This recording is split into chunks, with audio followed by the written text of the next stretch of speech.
Hey, boys and girls, this is an I Can Read book, Flat Stanley and the Very Big Cookie, published by Scholastic. Flat Stanley and the Very Big Cookie, created by Jeff Brown, by Lori Haskins, Houran, and pictures by Macy Panchuan, and published by Scholastic Inc. Stanley, Lamb Chop, lived with his mother, his father, and his little brother Arthur. Stanley was 4 feet tall, about a foot wide, and half an inch thick. He had been flat ever since a bulletin board fell on him. People in Stanley's town liked having a flat boy around, especially since Stanley was always willing to lend a hand, or even a whole arm. He helped the librarian reach books that slipped under the stacks. He helped the dentist smooth out the new wallpaper in his office. And when the baker was busy, Stanley helped him frost cakes 2 at a time. But one day, Stanley and Arthur went to Pete's Sweets and found that the baker wasn't busy at all. "What's wrong?" asked Stanley. "It's the baker in the next town," said Pete. "He's taking away all my business." "But how?" Stanley asked. "What does he have that you don't?" "2 words," Pete said. "Cake pops." "Oh, cake pops. Yummy," said Arthur. Stanley elbowed his brother. "What?" Arthur said. "They are. It's true," said Pete glumly. "They are yummy. So why don't you bake them too?" suggested Stanley. "I never copy another baker," said Pete. "I'm the one with the big ideas. The tart trend that I started that. The cupcake craze. Me again." Then Pete held up a flyer. "This is my chance to get back my customers," said Pete. "I have to think of the next big idea by Saturday." And he threw his hands in the air. A cloud of flour flew up. "If I don't, my bakery is doomed." That night, Stanley and Arthur tried to think of an idea for Pete. Mini muffins? Bite-sized brownies? Everything had been done before. "How about a nice coconut macaroon?" suggested Mrs. Lambchop. The boys didn't know what a macaroon was, but it didn't sound like anything that could beat a cake pop.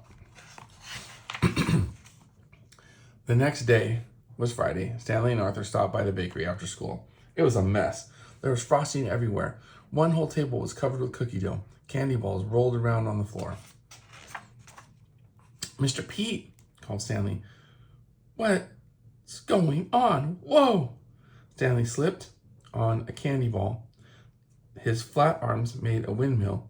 He tried not to fall. Pete came out of the kitchen just in time to see Stanley land smack face first on the cookie dough. Arthur peeled his brother off the dough. There was a Stanley-shaped dent in it. "I'm so sorry, Pete," said Stanley, but Pete was staring at the dent with a strange smile on his face. "The next big idea," he said. "It's big."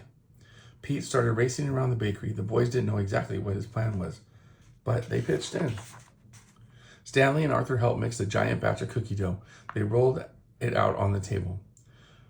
Then Pete pulled up a chair. "Stanley, would you climb up there and fall on the dough again?" "Okay," said Stanley. "But does it have to be the face first time?"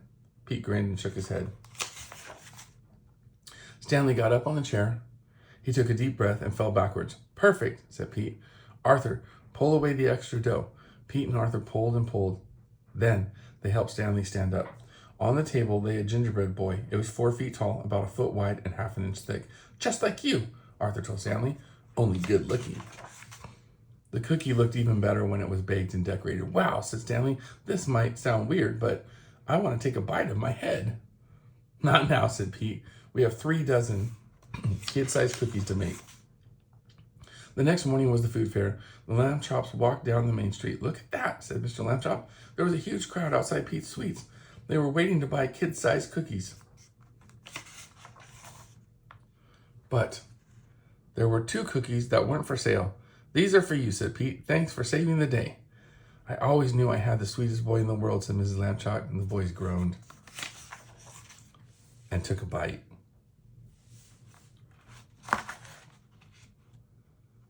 Flat Stanley and the Very Big Cookie. I hope you love this book.